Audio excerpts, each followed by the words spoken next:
Fala pessoal, tudo certinho aí? Vamos lá para mais uma aula? Olha só, hoje a gente tem uma aula sobre práticas baseadas em evidências para pessoas diagnosticadas com transtorno de espectro autista. Para que isso? Então vamos numa aula bem rapidinho, entender para que utilizar práticas baseadas em evidências? Então bora lá para a aula!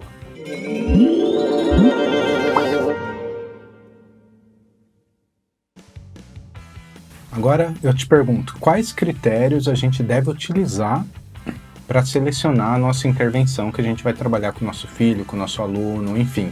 Quais são os critérios? A ciência está aí para isso. Em 2020 foi lançado um documento chamado Práticas Baseadas em Evidências para Crianças, Adolescentes e Jovens Adultos com Autismo. Pode colocar no Google esse nome que você vai achar.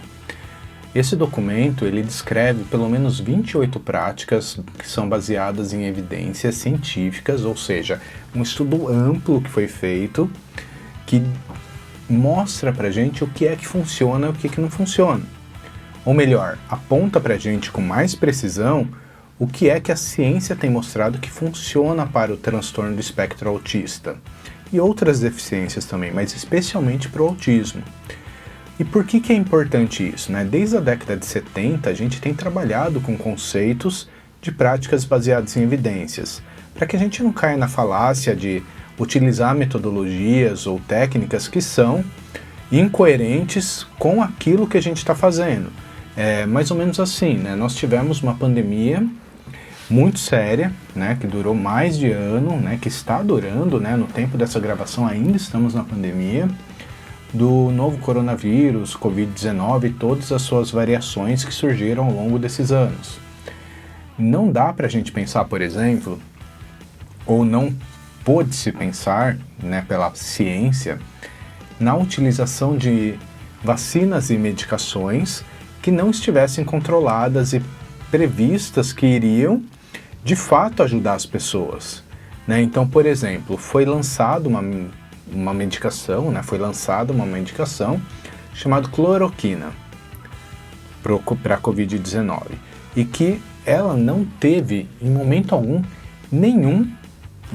absolutamente nenhum tipo de evidência de que era eficaz para o tratamento de Covid-19. Ainda assim, muitas pessoas a utilizaram e tiveram, né, e tem muitos estudos mostrando, problemas importantes de saúde pelo uso da cloroquina. Em contrapartida, centros mundiais trabalharam em vacinas e grandes laboratórios trabalhando em vacinas que se mostraram efetivas em controle, né, em situação experimental, para o controle dessa pandemia, ou seja, para que a pessoa tomasse, né, injetasse no seu próprio corpo o vírus adormecido, ou vírus, células do vírus, cada vacina era de um jeito, para que ela não contraísse mais o coronavírus, enfim, esse novo vírus que surgiu no nosso mundo. Algumas dessas vacinas, como por exemplo a que foi chamada de Coronavac, pulou algumas etapas de pesquisa e saiu para o mercado. E ela foi a que demonstrou a menor efetividade para o controle de aquisição ou de contágio de Covid-19. Em contrapartida, outras, como AstraZeneca, Janssen, que fizeram um controle muito rigoroso, mostraram um nível de efetividade muito maior para o contágio do Covid-19. Ou seja, o que eu quero mostrar para você usando o exemplo, né, cotidiano do dia a dia e que afetou a política, a economia e a sua vida e a vida de todos no mundo de um modo muito brutal, muito impactante, né? Que se você não tiver uma evidência científica de fato que aquilo vai funcionar, não usa, né? É melhor você não usar e esperar do que você usar uma coisa e contar com a sorte. Há pouco tempo atrás foi lançado um negócio que se chamava MMS, que é traduzindo para português, Solução Mineral Milagrosa, que ela estava descrita dentro de um livro que se chamava Curando os Sintomas Conhecidos como Autismo, de Riviera.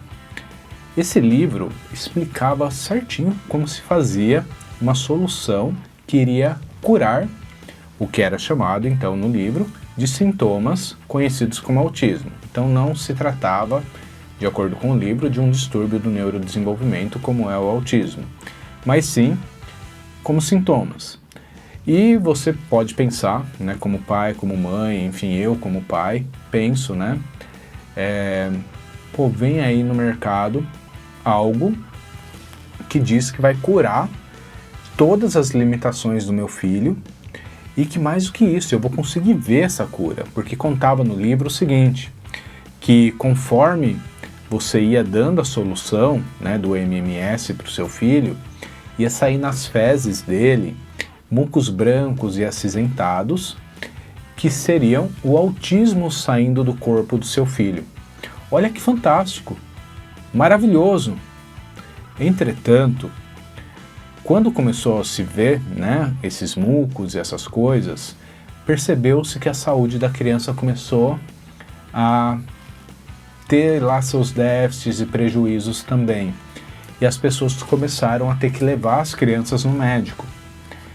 E se percebeu que esses mucos brancos e acinzentados que saíam nas fezes não eram autismo, mas sim eram pedaços do intestino da criança que estava sendo arrancado por essa solução mineral milagrosa que estava matando a criança. Sabe por quê, gente? Porque essa solução mineral milagrosa nada mais era do que uma junção de componentes químicos que fazia algo semelhante ao que você tem na sua casa, que é uma água sanitária, só que 10 vezes mais potente do que a que você compra no mercado. Então os pais, esperançosos com a cura do autismo, foram atrás do MMS e estavam dando para o filho água sanitária. Estava matando seu próprio filho e não matando o autismo, porque não tem como, a gente não tem a cura do autismo. Tinha evidência científica isso? Nenhuma, mas tinha um apelo afetivo muito grande, emocional muito grande. Quer um outro exemplo? Há alguns anos atrás, ou década atrás, um pesquisador de inglês manipulou uma pesquisa dizendo que as vacinas provocavam, vacina de sarampo, de outras patologias aí, causavam o autismo.